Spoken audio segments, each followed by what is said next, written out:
which meant that if you want to set up a profit and loss bank that's not an Islamic bank, you cannot do it. And it was a valid criticism. So we reissued the guidelines in June this year. We had a more general definition of non-interest banking, and I refer you to Appendix H. This is the guideline that we issued in June. In that guideline, if you go to the bottom of page 3, we defined a non-interest financial institution as a bank or other financial institution under the purview of the Central Bank of Nigeria, which transacts business, engages in trading, investment, and commercial activities, as well as the provision of products and services in accordance with any established non-interest banking principles. Now, we then recognized that Islamic banks are one form of non-interest banks. They are non-interest banks that, in addition to not taking interest, don't do alcohol, don't do piggery, don't do gambling, don't do speculation. But if there are other people who want to set up a profit and loss bank that will lend to breweries, they can lend to it. It's just not an Islamic bank. It's another form of non-interest bank.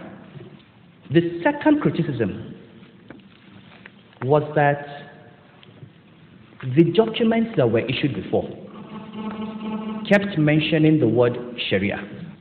I think somebody said Sharia was mentioned 35 times in the document. And I felt Sharia is just an Arabic word. It's an English language document. Remove it and put Islamic commercial jurisprudence. And if there's a Sharia Advisory Council, because the Islamic Bank of Britain has a Sharia Advisory Council. Every Islamic bank has a Sharia Advisory Council, but if it is a sensitive word, we called it Advisory Council of Experts. Now, I had a lot of flack from Muslims.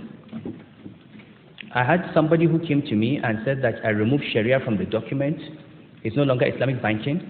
And I told him that in the entire Quran, Sharia is mentioned only once.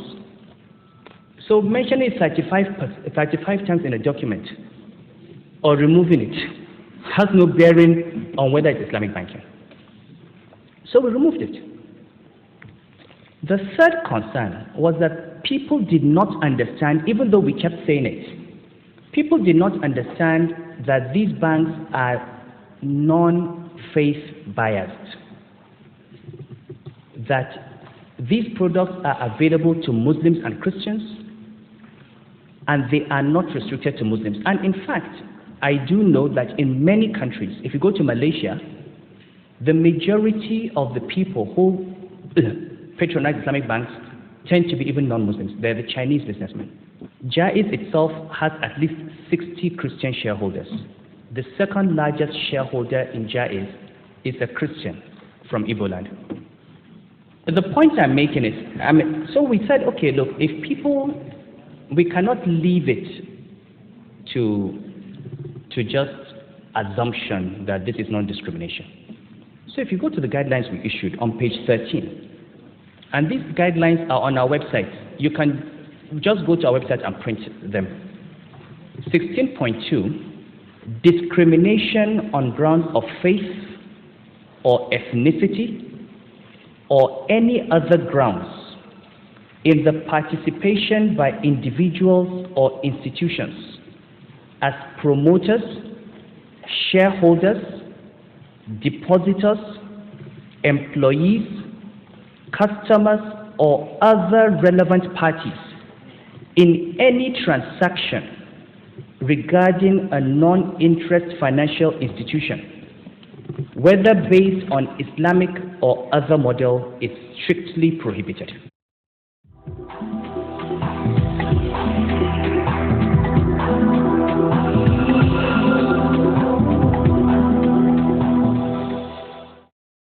The central bank, by law, is obliged to issue guidelines for how they will operate.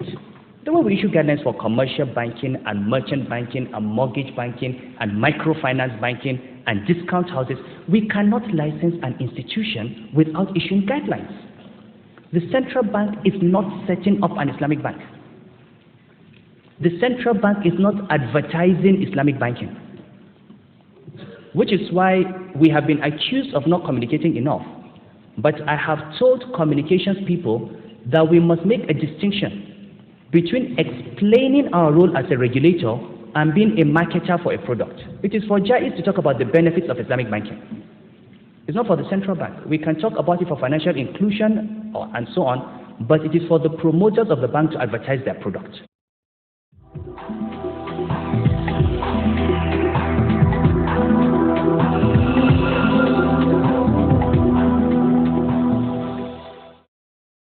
While the central bank has been regulating Islamic banking, I don't know if the House is aware that the Securities and Exchange Commission in January this year had issued guidelines for Islamic funds, and that in fact you have Lotus Capital, which is an Islamic fund, and you have ARM and Standard Bank that have set up funds in line with the set guidelines on Islamic funds.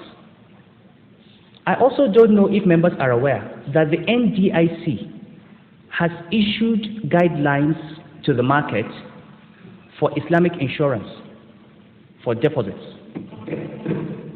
I also don't know if members are aware that at least 3 insurance companies in Nigeria for almost 10 years have been offering Islamic insurance or takaful. African Alliance has been offering, Cornerstone, and another. I don't know if we are aware that the federal government of Nigeria under General Obasanjo actually increased our membership of Islamic Development Bank to full member, and the Minister of Finance has a representative as an executive director in the Islamic Development Bank. And out of the 10 biggest companies that have borrowed from the Islamic Development Bank since its inception, only 1 is owned by a Muslim. 9, I have a list of the Nigerian companies that have borrowed from Islamic Development Bank. Only 1 is a Muslim out of the top 10. The only state that has borrowed from the Islamic Development Bank, I'm sorry, Mr. Speaker, is Anambra State. I know we laugh about this, but it is something that as Nigerians we have to learn. I mean, Anambra State just saw that this is a product, looked at the benefit and went and applied. And they're benefiting from it.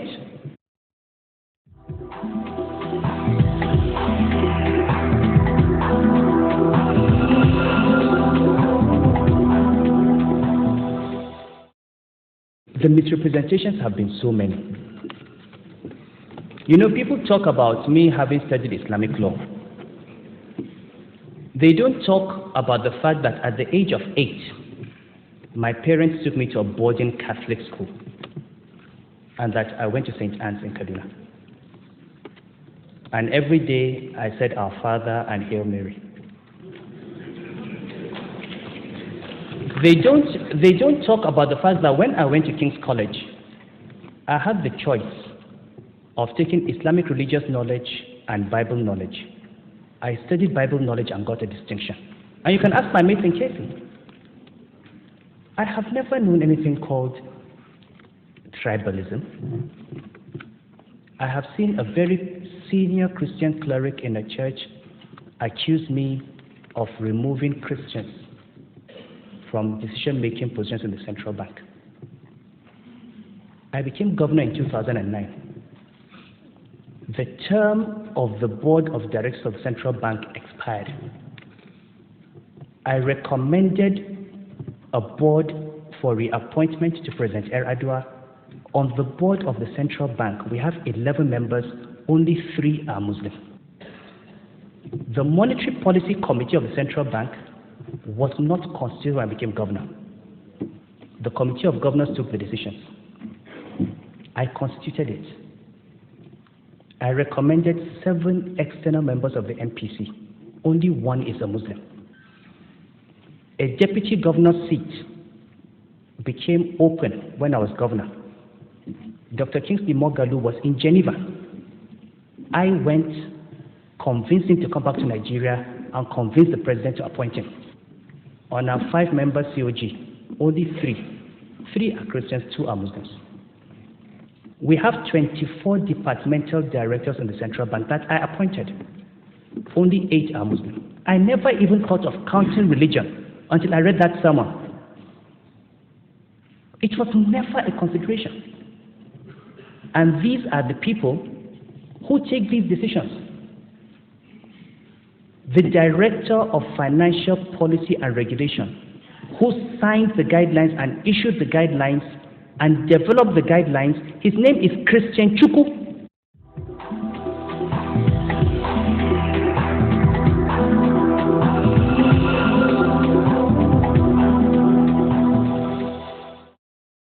The government of Japan is raising money through Islamic Sukuk.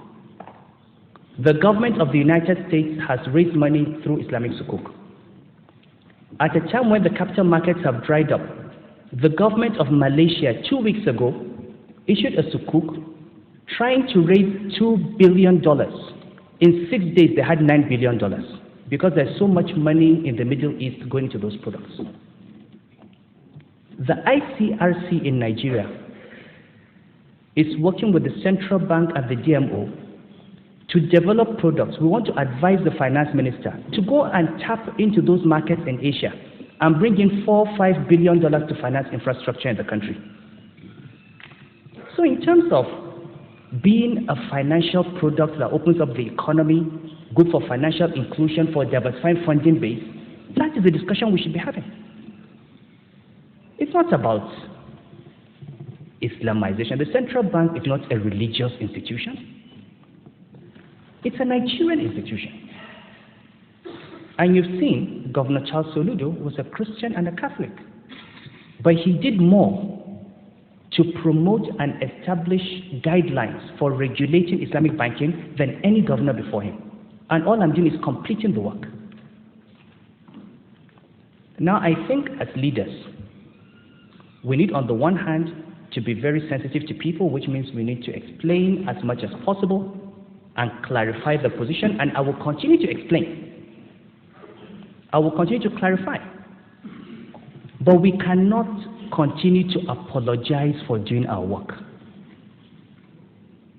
And we cannot continue with this conversation at that level. We've got to continue raising it to a higher level, because we want to get to a point where Nigerians are now saying, is it good for Nigeria or bad for Nigeria? Forget the sentiment. So I thought I would explain this. The law is there from 1991. The process had been ongoing before I became governor. We have tried to put finishing touches to it, and for all we are concerned as central bank, we are simply carrying out our responsibility of making sure that people do not open up a bank and take people's deposits and then have those deposits go down the drain. We have to regulate and license and supervise the institution. I do hope that I have addressed many of the issues, including some that have been tangential to it. I do hope, because I have the highest, like I said, I went to Catholic school. The reason I have not come out to reply to bishops or to reply to cans is because I have to continue respecting religious authorities. I have indicated to them privately I am willing to meet any of them. I have actually asked to be invited to the Catholic Bishops' Council in July. I'm willing to go to Cannes. I'm willing to go to any church. I'm willing to go to explain to anyone who wants to understand what we are doing and why we are doing. But I don't want this to be a religious conversation. I don't want it to be an emotional conversation. I want to be discussing about finance, about economics, about regulation, about financial inclusion, because I'm the governor of a central bank. I'm not on a pulpit.